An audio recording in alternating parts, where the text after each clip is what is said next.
Ya, assalamualaikum warahmatullahi wabarakatuh. Jumpa lagi di channel kita yang sederhana ini ya. Thank you ya, selama ini udah nonton meskipun gak banyak, gak apa-apa. Yang penting berguna, mudah-mudahan. Sorry, gue sambil benerin jaket karena ini baru gue pakai tadi. Oke. Ya, Jar, lu ngapain sih? Biasanya kutak-atik ada Ya, jadi ini sorry, ini ada sponsor sedikit ya. Oke. Le mineral sebenarnya minuman murah ya. Nikmatin aja. Nikmatin aja. Ini teman-teman gue lagi nyoba satu alat ya. Jadi gue nih gue nggak ada operator nih. Jadi di studio di sana laptop yang ada vMix-nya itu dia sendirian nggak ada operatornya. Jadi gue kontrol lewat handphone gue gitu. Oke. Jadi kita hari ini kita akan ngobrol-ngobrol hal-hal yang unfaedah. Apa Ya, sih? ya absurd aja.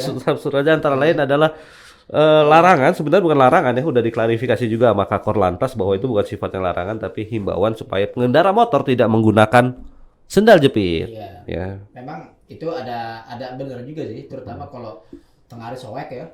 Siang panas tuh pakai sandal jepit itu berasa juga. Tuh Gitu. panas itu. Terus Lu salah lu begini posisi mic-nya. Lu gimana? kan tadi gua tabrakan. Kencengin. Oh, pantas. Nah, terus selain sendal jepit juga nanti kita akan ngobrol soal capres-capresan lagi ya. Apakah benar penting itu capres-capresan di saat kayak gini? Gue sebelum bener ini penasaran soalnya ini mic podcast bro, ini beda. Nah, mic, jadi teman-teman yang baru belajar podcast ya, mic podcast tuh harus ke arah begini nih. Nah, pasti harus antara mulut sama speaker mic ini harus Dan harus dekat dekat, harus synchronize. supaya suaranya lebih bagus. Sebenarnya suaranya masuk aja kalau kita agak di jauh sini gitu. Iya. Tapi kurang bagus. Nah, soal capres-capresan yang makin gak penting gak sih? Terus soal Holy Wings. Jadi tadi sore kita habis ikut ngeliput demo di Bogor ya. Ex Holy Wings sebenarnya, sekarang namanya jadi Elvis, tapi konon katanya itu masih terafiliasi dengan Holy Wings. Holy Wings ini seru teman-teman, pasti udah banyak beritanya. Sekarang kita mulai dulu dengan yang sendal jepit ya. Sekarang gua kasih lihat dulu beritanya ya. Kasih tonton dulu beritanya. Jadi gua kontrol vMix-nya dari sini nih. String. Nah, kan keren kan? Nah, jadi ada tayangan. Tapi gambar lu jadi agak ini, lu agak kesenan gitu. Oke. Oh, ke sini. Oke. Oh iya. Geser dikit. Geser berarti nanti gua harus geser itu ya ke sini tuh. Oke. Iya. Nah, asik kan? Fokus. Kesan. Nah, ini beritanya dari Kumparan. Kendarai motor pakai sepatu atau sendal, begini aturannya. Kakor Lantas Polri Irjen Pol Firmansyah Santiabudi, teman-teman bisa baca juga di layar ya, mengingatkan para pengendara sepeda motor untuk tak sembarangan menggunakan alas kaki saat berkendara karena hal tersebut dianggap dapat membahayakan pengendara tersebut. Ya. Oke, kalau dibilang sepatu mahal, baju pelindung mahal ya, lebih mahal nyawa kita gitu katanya. Jadi untuk melindungi ini, menurut gue sih bagus ya. Dan sebenarnya Pak Firman ini juga dia bilang dia tidak menilang, jadi tidak ditilang, tapi menghimbau masyarakat untuk tidak menggunakan sendal jepit. Meskipun sebenarnya di dalam aturan di pasal 5 Undang-Undang nomor 57, pasal 57 Undang-Undang nomor 2 tentang lalu lintas dan angkutan jalan. Di sana tidak ada aturan khusus soal penggunaan sepatu. Oh ya, aturan penggunaan sepatu bagi pengendara motor memang tidak disebutkan secara spesifik di aturan Polri. Aturan yang khusus ya ini soal penggunaan helm. Ini lucu. Lu mau komentar kayaknya lu pesan soal ini melulu sih. Gua padahal apa sih ini gitu ya. Silakan. Cuma masalahnya ada kasus di Surabaya yang tadi gua share juga. Situ sudah ada kasus ditilang gitu. Agak. Ini yang jadi di berita Surabaya itu gitu. Ini yang menjadi apa ya? Mungkin keprihatinan juga, mungkin atau juga kalau misalnya kasus ini misalkan berlanjut, memang majuan dikit ada biar ada imbang. Oke. Dibuat undang-undang memang harus pakai sepatu. Ini dikhawatirkan ada celah untuk sesuatu yang hal-hal yang diinginkan. Gitu. Ya sebenarnya sih gue sepakat pakai sepatu, terutama untuk menghindari bahaya ketika mungkin ada jatuh, ada gesekan. Kalau pakai sepatu kan kaki ya meminimais untuk terjadi besutan di aspal di apa itu. Tapi lo harus baca beritanya nih teman-teman ya. Ini hoax ternyata. Suara Surabaya.net, viral pengendara motor pakai sandal jepit di Layang Wonokromo ditilang polisi angkat bicara. Nah, ternyata AKP Muhammad Suud Lantas Polrestabes Surabaya memastikan postingan foto penilangan pengguna sepeda motor memakai sandal jepit di bawah jembatan layangan Wonokromo yang viral di media sosial adalah hoax atau berita bohong. Nah, ini penting nih. Nah, itu yang harus kita sebagai Netizen media yang cerdas juga. Jangan hanya kemakan dengan judul berita yang bombastis, karena memang judul berita yang harus bombastis. Kalau nggak bombastis ya nggak ada yang baca. Nggak ada yang baca, nggak klik, nggak masuk AdSense-nya nggak banyak. AdSense-nya nggak banyak kan, seperti itu. Memang kita sepakat memprotek badan ya, termasuk sepatu, helm itu yang ber SNI atau enggak sekalinya pun nggak ber SNI, tapi mempunyai kualifikasi. Kan banyak kayak di Bandung tuh yang helm custom sebenarnya dia mungkin nggak punya sertifikat SNI, tapi dia sebenarnya berkualifikasi sangat-sangat safety gitu. Nah, itu pun harus sebenarnya aparat keamanan, polisi yang di jalan juga mentang-mentang ini nggak ada label SNI-nya kok tetap dikenakan tilang. Seharusnya kan nggak seperti juga, karena memang helm ini desain di proper, cuman karena dari Bandung itu kan banyak di custom yang aneh-aneh yang lucu-lucu, jadi kesannya jadi menarik buat para rider pengendara motor gitu. Tapi sebenarnya lu suka naik motor pakai sandal jepit gitu? Gua nggak pernah sih. Gue sering. Soalnya gua nggak punya sandal jepit. sering. Lu bisa bilang lumayan sering kan, tuh kaki gue belang tuh. Belang. Sering juga. Tapi gue emang rasanya gimana gitu ya? Lu naik motor gede gitu Ninja ya, yang 250 apa motor keren-keren gitu lah. Terus lu pakai sandal jepit gitu. Agak aneh emang. Itu biasanya seharusnya pakai boots gitu kan. Ya enggak, biasanya jarak-jarak dekat gitu. Biasanya tuh orang kaya. Jadi orang kaya tuh gayanya gitu. Iya, motornya mahal ya. Motor-motor gede-gede yang di atas 250 cc gitu, tapi pakai sandal jepit gitu. Mungkin cuma keliling komplek rumahnya gitu kan. Enggak, gua suka lihat di Jakarta Timur tuh di Cijantung, Cipayung. Oh, apa sih? Ya kayak gitu-gitu. Ya mungkin dia dari rumahnya cuma 200 meter ke coffee shop kan bisa kan? Iya, bisa jadi. Bisa aja gitu. Tapi kalau untuk yang sifatnya lebih dari sekian kilo ya dia harus safety, pakai sepatu lah. Iya, nah, jadi ini jadi ada kemarin ini kan beritanya kan seminggu atau 2 minggu yang lalu menjadi kehebohan para rider. Memang ini wah ini repot juga nih. Kita nggak pakai sepatu, ada dikhawatirkan nanti ada RUU harus menggunakan sepatu seperti itu. Rancangan undang-undang seperti itu yang dikhawatirkan. Ada bagus juga yang diterapkan ojol ya. 2 operator itulah dari awal memang si driveringnya ini harus menggunakan sepatu. Iya, itu ku sepakat itu. Iya. Jadi di dua company ini, di ojol ini ya si drivernya itu harus kudu wajib menggunakan sepatu. Nggak peduli mau sepatu lo yang model apa kek, yang penting lu pakai sepatu. Iya. Bagus. Ya tapi kalau gue bilang ya niatnya baik ya Pak Kakor Lantas atau Polri itu, bahwa ya menghimbau masyarakat untuk tidak pakai sandal jepit. Bener juga sih sebenarnya. Dan lucu aja gitu ngeliatnya, dan kelihatannya lebih modern kan sebenarnya kalau pakai sandal jepit. Lebih keren, iya.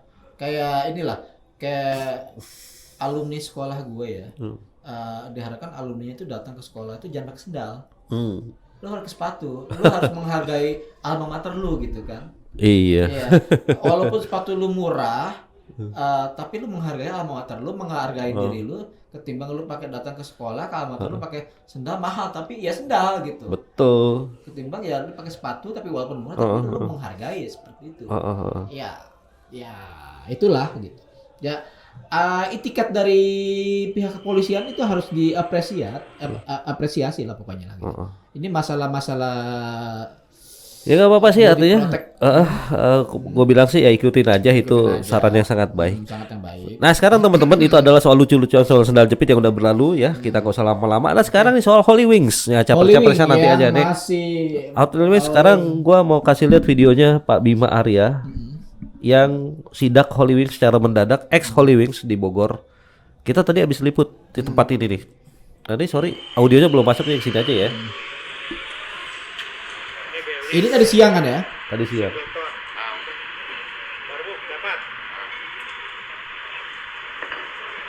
Jadi ditemukan alkohol dengan miras-miras dengan kandungan alkohol more than 5%. Dan itu menyalahi aturan Pak Perwali kalau nggak salah. Peraturan wali kota. Wali kota Bogor ya. Waduh, Bogor.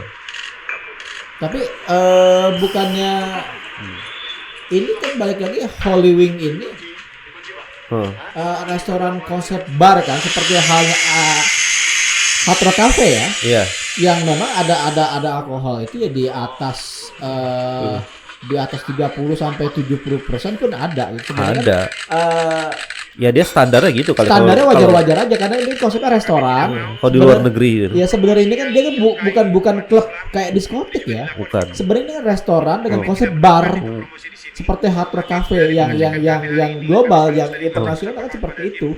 Ini ditemukan alkohol di atas 5%, rata-rata 10%, rata-rata 40%. Hari ini Elvis yang terafiliasi dan Hollywood Jakarta kami akan segel dalam jangka waktu 14 hari ke depan, sekaligus dibekukan IMB-nya.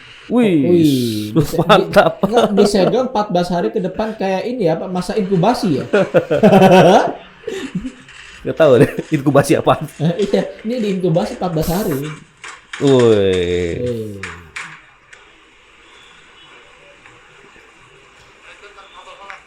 Wah, ini tadi kita di sini nih. Nah, siaran live-nya di situ. gua ada di video gue. Jadi kelihatan deh. Oke, jadi Holy Wings emang ini gimana? Ada kesalahan teknis dari tim marketing, tim desain. Seharusnya kalau kita berbicara, kita media, ini kan harus ada laporan ke Pemret dong.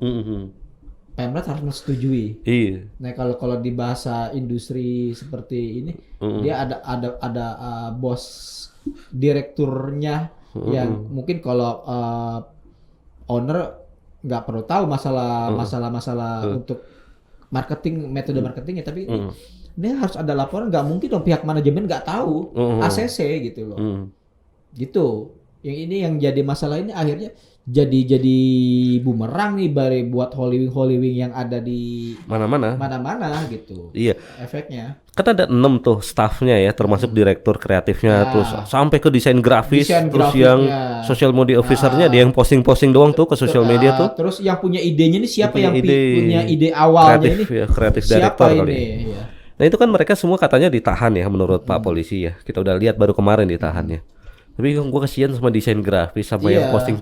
Dia nggak tahu apa-apa. Dia nggak tahu apa. Dia cuma mendapatkan pelimpahan ide dari teamworknya ya. Jadi desain seperti ini memang.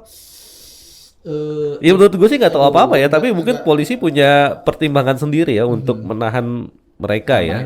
Karena dianggap bekerja sama kan. Pertimbangan dalam artian biar untuk mencegah keresahan masyarakat umat Islam ya.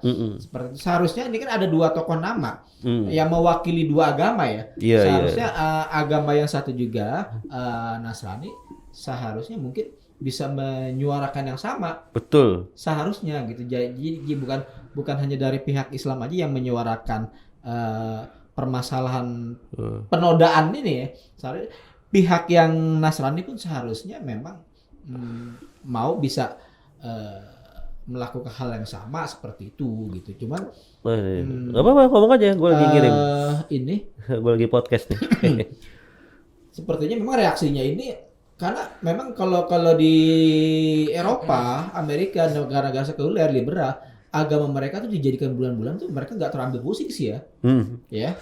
Termasuk kayak di Vatikan gitu. Terus apa-apa itu mereka sih memang nggak terbiasa berpikir sekuler, liar, bebas, ya buat mereka sah-sah aja atau gimana? Ya nggak ambil pusing lah, beda dengan mayoritas umat Islam. Iya. Itu sesuatu yang tabu, sesuatu yang sangat-sangat fundamental, sangat-sangat sensitif. Jadi harus dibela. Seperti itu. Ini sebenarnya ini bagian dari permainan operet apa bukan juga gitu. Dalam artian kalau misalkan nggak ada reaksi dari umat Islam, mungkin akan berlanjut. Oh, betul. Apakah ini kalau ini secara desain politik ini apakah ini bagian dari grand design? Grand design. Meme-meme ini untuk memancing terus memancing kemarahan umat Islam.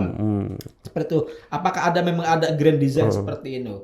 Karena di balik pemilik saham ini, masyarakat juga banyak foto-foto yang beredar di berbagai macam sosial media. Inilah para ownernya. Holy Wing. Akhirnya, makanya no wonder gitu kan. Makanya kita nih, gue berpikir apakah ini bagian dari grand design? Iya.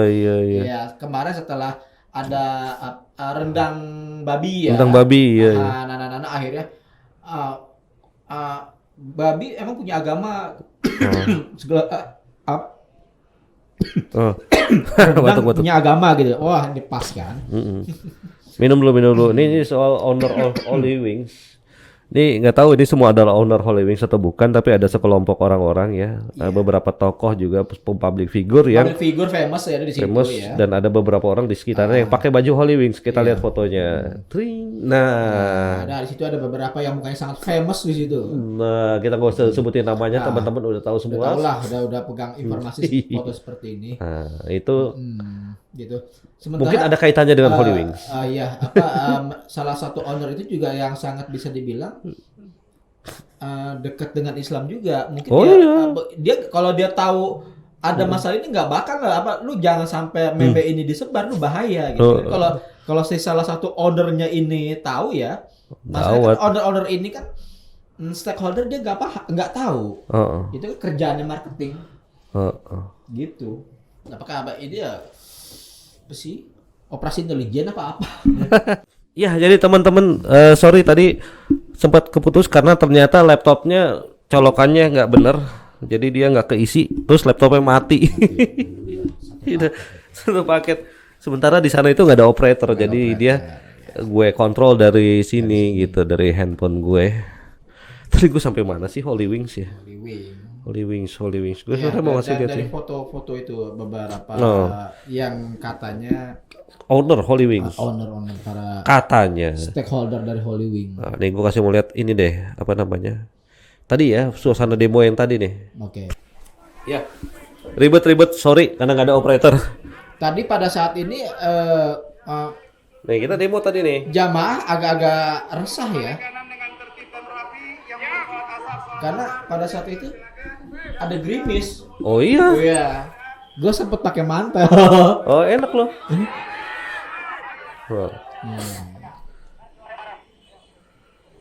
Wah ini Ustadz Asep.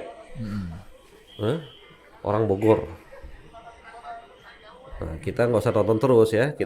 Wah ini Habib Abdullah Empang. Menurunkan tim investigasi. Wih. Ketika kita ingin bertanya. Seru. Segelnya dengan dasar tidak. Kita minta dari Tajul sampai warung Japu disegel. Wih. Maksudnya yang disegel adalah tempat-tempat yang menjual alkohol. Miras.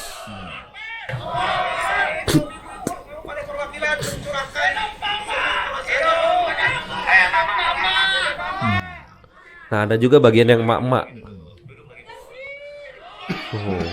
Asik ya. Gue seneng kalau aksi-aksi umat Islam tuh semangat. Girahnya itu selalu semangat gitu. Dan polisi dan aparat tadi sangat-sangat kooperatif lah, selalu lah sekarang. Selalu kooperatif. Loh.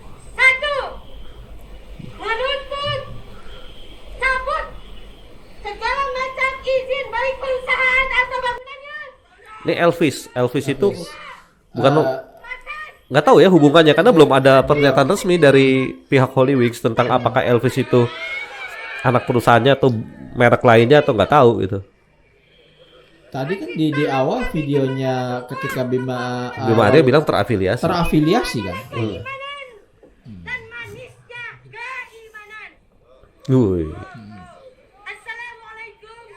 Jadi ini semalam katanya ada investigasi ya. Tadi apa sih Habibnya itu? Habib Abdullah. Habib Abdullah. Dan ada struk Stroke oh di live streaming gua ada tadi nggak gua foto sorry. Iya, itu ada stroke tetapnya masih Holy Wing gitu.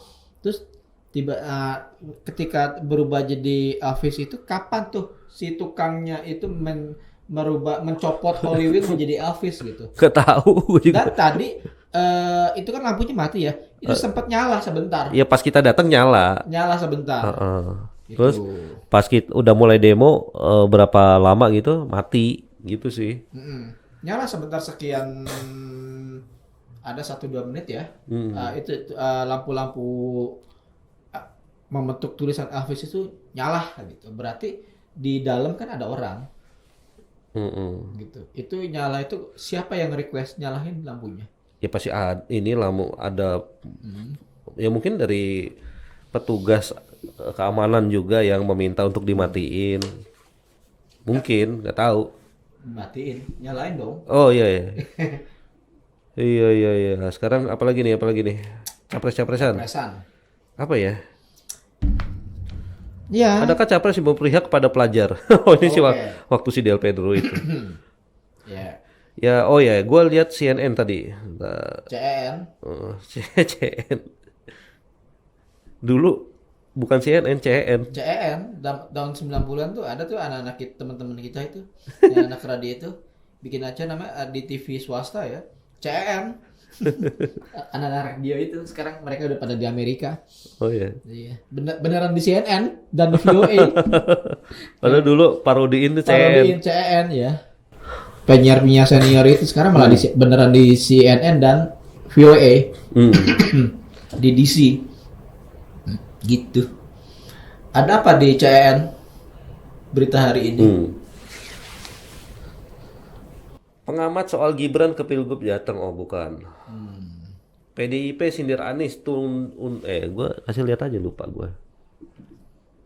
Sing. Ya, ini ada di CN. PDIP sindir Anies undang tukang bakso. Kenapa baru sekarang? Waduh. Apalagi nih berita deh. Hilang sinyal.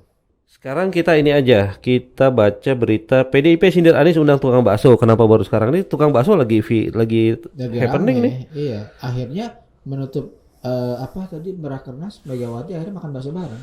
Iya. Sepertinya agak panik ya Bu Megawati ini. Itu pendapat kita agak panik, padahal belum tentu juga emang lagi pengen makan bakso aja kali. Bakso aja bisa, ya. Bisa. Jadi sebenarnya teman-teman ya di era sosial media ini apa aja itu bisa jadi omongan, apa aja itu bisa jadi gunjingan, apa aja itu bisa, dan semua orang bisa jadi pengamat politik, bisa jadi analis ya. Yang bias-bias itu pasti banyak dan pasti dengan mudah bisa kita terima di sosial media maupun di grup-grup WhatsApp itu banyak banget tuh. Banyak komentator dengan analisa A, B, C, D sampai Z ya. Iya, dan belum tentu benar. Apakah itu ya hanya sekedar asumsi, hanya sekedar pengamatan yang akhirnya memaksakan diri inilah pengamatan gue yang benar yang akhirnya terjadi kericuhan juga di grup-grup sosial media itu ribut ya kan sesama anggota grup atau apa ya. Baik lagi mereka yang memerankan peran itu wayang-wayang itu. Nah ini kan ceritanya nih soal tukang bakso nih yang sempat happening kemarin tuh. Jadi di Rakernas PDIP kemarin Bu Mega itu ketua umum ya Bu Mega itu. Ketua umum. Berguyon soal calon mantu tukang bakso. Dia tidak ingin anaknya menikah dengan tukang bakso. Katanya ketika saya mau punya mantu nih ada teman-teman bisa baca ya di layar. Itu saya sudah bilang sama anak saya 3 awas loh kalau nyarinya yang kayak tukang bakso. Kata Mega. Nah kemudian. Kayak tukang bakso? Apa tukang bakso? Kayak tukang bakso. Kok kayak tukang bakso? Seperti tukang bakso. Berarti tukang mie ayam bisa. Iya. Nah, jadi tukang bakso menjadi sorotan imbas candaan Megawati Soekarno Putri di Rakernas PDIP pada Kamis lalu. Dan kemarin itu di penutupan ya. Pak Anies tuh ngundang tukang bakso di penutupan apa gitu ya? Iya, salah satu event. Sebelumnya Anies Baswedan mengadakan acara Ramah Tamah Jakarta Aprix 2022 di Balai Kota pada Jumat 24 Juli malam. Ia mengundang sejumlah pihak ke makan malam tersebut termasuk tukang bakso dan kita mulai bersin.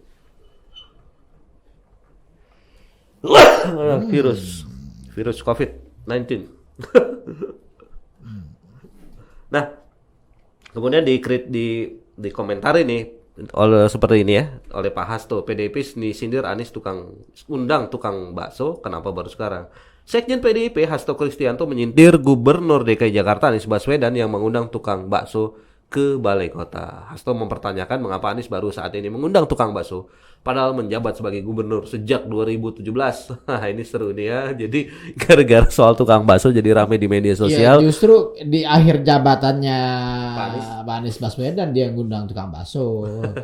Nggak, maksud gue ini gara-gara sosial media. Gara-gara sosial media ya. Jadi gaduh terus gitu. Jadi urusan tukang bakso aja kemudian para tokoh para tokoh pada berbicara saling hujat atau apa bahasanya seperti itu, saut menyaut apa sih? Menyaut segala rupa. Gitu, jadi akhirnya heboh di Twitter, saut sini gitu. Sebenarnya nggak ada faedahnya juga sih. Iya, tapi balik lagi masyarakatnya yang kepancing, seneng. Ya gitu. kita emang seneng berita-berita kayak gitu. Seperti itu karena lebih masyarakat tuh lebih terutama lebih masyarakat awam, masyarakat yang cara berpikirnya nggak mau terlalu ribet, ruwet, mendingan mendapatkan berita yang disuguhkan berita-berita yang seperti ini. Iya, jadi lebih kena ya. Ibaratnya kayak nonton sinetron nggak mikir, tinggal nyumpahin, tinggal ngedumel, ini gini kan seperti itu. Nah. Ini drama-drama dagelan seperti ini yang sebenarnya cerminan masyarakat kita masih seperti itu.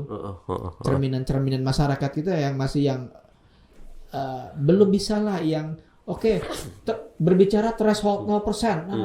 Masyarakat awam mana ngerti yang mengerti tentang threshold 0% ya dari kalangan aktivis, ya, akademisi, cendekiawan, tapi yang masyarakat mengerti bro nih ya, nih lihat lagi di layar ya teman-teman nih, nggak apa-apa ya ada iklannya tuh daftar asuransi. Kayaknya ada something wrong. Ada something wrong. Ini juga kita bentar lagi ya. Jadi ini gua kayaknya masih ada salah settingan, sorry. Jadi layarnya tuh mati mulu. Jadi kontrolnya kita agak susah deh. Nah ini ada berita lagi ya. Jadi ini suara arus bawah masih di CNN 23 April 2020 kelamaan. Seru. Jadi sakit hati soal warga kasus minyak goreng teganya ke rakyat kecil. Berita kelamaan. Ya jadi intinya gitu ya teman-teman. Ini jadi ngeliatin ini ya. Tuh ada iklan. Beruntung penumpang selamat usai jatuh dari peron stasiun Manggarai saat KRL jalan. Lu tahu nggak betapa membingungkannya stasiun Manggarai sekarang? Iya, asli sumpah. Switch over gue sama Kang Udut sama Abah Udut dari mana ya? Gue dari kota, entah dari mana terus harus pindah peron itu naik turun gitu ya? Naik turun seperti itu, crowdednya luar biasa. Yang kasihin Kang Tandi. Ya udah sangat senior tapi dia semangat jalan sudah rupa dihadapkan dengan pindah udah gitu eskalator nggak beres kan sempat dinaikin sama portal-portal gede juga, eskalator bermasalah anak ini. Nah itu kan kita menyaksikan itu ya, pada saat benar-benar crowded itu karena memang Manggarai baru bisa normal mungkin 2024 2025 karena pembangunan di tengah-tengah itu kan masih banyak eskavator segala rupa gitu ya, terus ya semua itu dibiasakan lah. Dulu kan waktu perpindahan dari tiket kertas yang kayak kartu gaple itu kan, terus kertas tipis, terus harus pindah ke tap ya, kartu elektronik seperti itu kan, entah yang dikeluarkan bank maupun yang dikeluarkan dari pihak PT KAI sendiri. Awalnya pun juga menuai pro kontra segala rupa, akhirnya kan lama-lama terbiasa. Nah, kasus di switch over di stasiun Manggarai pun awalnya kan terjadi kesemrautan luar biasa, tapi setelah itu ini udah gitu kan kemarin dibuka stasiun Matraman. Yang jembatan kereta yang viaduk itu ya. Kan itu kan dibuka itu juga untuk mengurangi kepadatan populasi di stasiun Manggarai di jam-jam peak hour. Itu sangat membantu. Udah gitu ditambah dengan terintegrasinya dengan moda ke Transjakarta. Iya. Ya, jadi masyarakat ada pada saat itu ada pilihan mau ke moda transportasi ke Transjakarta dan Transjakarta itu menambah beberapa armadanya. Ada videonya deh. Yang mana? Oh, yang jatuh. Hah?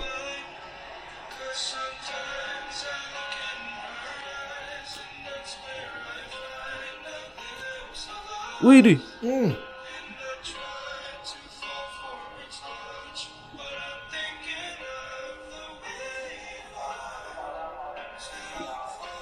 Nggak hancur kan?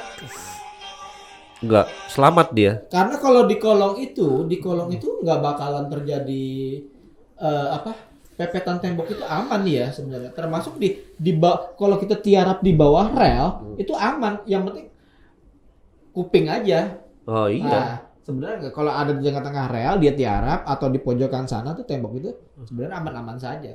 Iya. Iya, Jadi cuman resiko kalau di tengah rel itu kuping aja. oh. Oke, jadi gitu guys, kisah kita nggak usah lama-lama kali Zar. Iya. Gua pilek nih nggak enak, bikin nggak enak nih emang ya. Suaranya udah Jadi ada cerita bahwa emang polusi udara itu diperburuk sejak 20 tahun terakhir. Itu kalau teman-teman mungkin bilangnya teori konspirasi ya. Iya, penganut teori bumi datar ya. Itu sangat-sangat ini. Jadi COVID-19 katanya sebenarnya udah direncanakan sejak 2006. 96. 2011 itu mau diluncurkan tapi nggak jadi. 2011 nggak jadi. Nah, baru diluncurkan tuh tahun ini gitu. Iya, Jadi ya. termasuk film-filmnya Homer Simpson, Bart Simpson ya, Iya. yang menjadi banyak acuan lah, sudah lupa lah Jadi konspirasi. the truth is out there ya, I believe, dan kita ya tentu saja kita pakai rasio, kita pakai akal, dan kita pakai iman. Iya. Nah, itu yang Bagi penting. orang-orang yang beriman. Nah, Beriman. oke ya. Oke. Sekarang udah gelap lagi. Sekarang kita tutup aja. Oke. Terima kasih teman-teman udah menyaksikan. Jangan lupa saksikan lagi di acara kita yang nggak tahu terpercaya apa yang kejelas ini. Iya, di channel mana kita nggak tahu, kita tayangnya. Oke, bye. Bye. Yuk, assalamualaikum. Ngaco.